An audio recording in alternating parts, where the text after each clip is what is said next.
Hello class 12 student. तो आज के इस वीडियो में हम देखने वाले हैं capacitance of A parallel plate capacitor fully filled with dielectrics. Student, एक पैरेलल प्लेट कैपेसिटर के अंदर अगर पूरी तरह से डाइलेक्ट्रिक फिल कर दिया जाए तो उसके कैपेसिटेंस का डेरिवेशन कैसे होगा, आज के इस वीडियो में हम देखने वाले हैं। तो स्टूडेंट, डेरिवेशन से आप थोड़ा समझने का भी प्रयास कीजिएगा कि चीज़ें क्यों हो रही है। और इसके अलावा एक और बात करना है स्टूडेंट कि अगर आप इससे पहले के जो 13 डेरिवेशन आप देखना चाहते हो तो हमारे चैनल को सब्सक्राइब कर लीजिए। इस पे जो आपका क्लास 12 का पूरा 65 डेरिवेशन है उसको हम एक ही प्लेलिस्ट में लेके आ रहे हैं और उसी सीक्वेंस में स्टूडेंट उसी प्लेलिस्ट का ये 14th वीडियो है। तो चलिए आज के अपने इस वीडियो को शुरू करते हैं। तो इसके अंदर सबसे पहले स्टूडेंट आप पैरेलल प्लेट कैपेसिटर बना लीजिए। ये हमने पैरेलल प्लेट कैपेसिटर बना लिया। बेटा ये साइड व्यू है तो आपको प्लेट ऐसे दिख रहे हैं लेकिन एक्चुअल में प्लेट ऐसे है। ये आपको साइड व्यू देखने पे ऐसे दिख रहे हैं।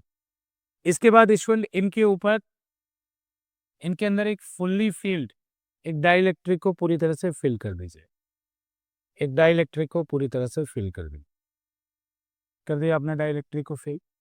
बेटा इनका प्लेट एरिया ए है तो डाइलेक्ट्रिक भी जो फिल किया गया है, जो डाइलेक्ट्रिक बीच में सॉलिड फिल किया गया है उसका भी प्लेट एरिया, उसका भी एरिया ए है, यानी प्लेट के एरिया के बराबर है। तो ये दोनों प्लेट का एरिया ए है और इनके बीच में जो डिस्टेंस ऑफ सेपरेशन है वो डी है और इसका जो डाइलेक्ट्रिक कांस्टेंट है, ये जो डाइलेक्ट्रिक हमने बीच में फिल किया है स्टूडेंट, इसका डाइलेक्ट्रिक कांस्टेंट के है। और बाय डिफॉल्ट जानते हैं स्टूडेंट कि ये प्लस सिग्मा है और ये माइनस सिग्मा है, क्योंकि जैसे ही कैपेसिटर को बैटरी से कनेक्ट करेंगे तो यहाँ पे प्लस आ जाएगा और यहाँ पे माइनस आ जाएगा। अब इसके बाद स्टूडेंट हमें क्या करना है, इसका हमें कैपेसिटेंस कैलकुलेट करना है। तो इसमें सबसे पहले लास्ट जो हमारा वीडियो था 13 उसके अंदर हमने आपको बताया था अगर एयर फील्ड कैपेसिटर होता, जैसे यहाँ पे प्लस सिग्मा होता है यहाँ पे माइनस सिग्मा होता, तो बीच में एक इलेक्ट्रिक फील्ड बनती है, इसको हमने ई नॉट कहा था। तो ई नॉट का वैल्यू जो निकल के आया था वो निकला था sigma upon epsilon not. E not का वैल्यू कितना निकला था student, sigma upon epsilon not. अब यहाँ देखो स्टूडेंट, यहाँ पे भी इलेक्ट्रिक फील्ड बनेगा, कैपेसिटर के अंदर बनेगा। तो कैपेसिटर के अंदर जैसे अगर बीच में एयर होता, बेटा अगर बीच में एयर होता तो इलेक्ट्रिक फील्ड वहीं बनती ई नॉट। लेकिन कैपेसिटर के सॉरी डाइलेक्ट्रिक के अंदर जो इलेक्ट्रिक फील्ड बनता है, अगर एयर में जो इलेक्ट्रिक फील्ड बनता है उसका के टाइम्स कम बनता है, तो यहाँ जो इलेक्ट्रिक फील्ड बनेगा वो बनेगा ई नॉट बाई के। ये बात समझने वाली है। बेटा अगर डाइलेक्ट्रिक हटाने के बाद यहाँ पे इलेक्ट्रिक फील्ड ई नॉट है तो डाइलेक्ट्रिक रखने के बाद जो अंदर इलेक्ट्रिक फील्ड आएगा वो उसका के टाइम्स कम हो जाता है। जो इलेक्ट्रिक फील्ड आएगा स्टूडेंट उसका के टाइम्स कम हो जाता है, तो यहाँ के टाइम्स कम हो जाएगा तो अंदर इलेक्ट्रिक फील्ड हो जाएगा ई नॉट बाई के।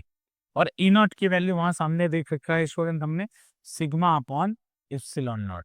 बस स्टूडेंट अगर आपने इतना समझ लिया तो एक सिंपल सा काम करेंगे, पहले ई नॉट बाई के यानी अंदर जो इलेक्ट्रिक फील्ड आया उसको लिख लेंगे, वो ई नॉट बाई के आया और ई नॉट बाई के ई नॉट की वैल्यू फिल कर देंगे, ये हो जाएगा सिग्मा अपॉन एप्सिलॉन नॉट के। स्टूडेंट सिग्मा की जगह मैं क्या लिख सकता हूँ, लास्ट वीडियो में बताया था सिग्मा क्या होता है, सरफेस चार्ज डेंसिटी। तो सरफेस चार्ज डेंसिटी का मतलब होता है बेटा चार्ज पर यूनिट एरिया। तो सिग्मा की जगह क्यू बाई ए लिखेंगे तो ये हो जाएगा Q upon A epsilon not के। बेटा एप्सिलॉन नॉट के वैसे ही है, बस सिग्मा की जगह क्या रख दिया है, क्यू अपॉन ए। देन स्टूडेंट अब बस एक चीज आप याद रखिए कि स्टूडेंट V क्या होता है, अगर आपको इलेक्ट्रिक फील्ड पता चल जाए तो V क्या होता है, V और इलेक्ट्रिक फील्ड में रिलेशन होता है कैपेसिटर के अंदर E इंटू डी। V और इलेक्ट्रिक फील्ड में रिलेशन होता है E इंटू डी। तो student V equal to E की वैल्यू फिल कर दीजिए, Q upon A epsilon naught into K into D. ये V का रिलेशन होता है E और D के साथ। तो यहां से स्टूडेंट आपको कैपेसिटेंस का फॉर्मूला क्या होता है, Q C is equals to Q upon V. अगर Q अपॉन वी निकालना है तो स्टूडेंट इस रिलेशन से आप Q अपॉन वी निकाल सकते हैं। कैसे, इस पूरे टर्म को उस तरफ कर दीजिए, V नीचे आ जाएगा और D को नीचे कर दीजिए। तो यहां से जब आप Q अपॉन वी निकालेंगे रीसफलिंग करके, अगर आपको नहीं समझ में आ रहा है पहले इसको उधर मल्टीप्लाई कर दीजिए, फिर स्टूडेंट V को इसके नीचे ले आइए और D को उधर भेज दीजिए। तो फाइनल जो आंसर आएगा वो आएगा ए एप्सिलॉन नॉट के upon D. A epsilon not के अपॉन डी। अब देखो स्टूडेंट्स, ये किसके साथ आया, ये विद डाई इलेक्ट्रिक आया। और ए एप्सिलॉन नॉट अपॉन डी जो है हम पीछे भी पढ़ चुके हैं, ये तब का कैपेसिटेंस होता है जब बीच में एयर हो। यानी मैं बोल सकता हूं कि अगर डाई इलेक्ट्रिक के साथ आपको कैपेसिटेंस निकालना है तो वो के टाइम्स हो जाता है जो एयर वाला है उसका। जैसे एयर वाला कैपेसिटेंस अगर सी था और डाई इलेक्ट्रिक आपने 4 का डाला है, तो नया कैपेसिटेंस कितना हो जाएगा, के इंटू सी नॉट। और स्टूडेंट ये सब बातें भी याद रखिएगा, क्योंकि कॉम्पिटेंसी बेस्ड क्वेश्चन में इलेक्ट्रिक फील्ड वगैरह के बारे में भी पूछता है कि अगर डाई इलेक्ट्रिक डाला तो इलेक्ट्रिक फील्ड क्या होगा। तो ये सब देखो, डेराइवेशन का पर्पज है आपको एसर्शन रीजन जैसी चीजें भी क्लैरिटी में रखना। तो ये सब चीजें आप बीच बीच की चीजें, ऐसा नहीं कि बस ये फाइनल फॉर्मूला रखना है, ये स्टेप्स भी आप समझते चलेगा। तो उम्मीद करता हूँ स्टूडेंट आपको ये छोटा सा वीडियो पसंद आया होगा, जिसके अंदर हमने कि डाई इलेक्ट्रिक के साथ कैपेसिटेंस कितना होगा उसको निकाला।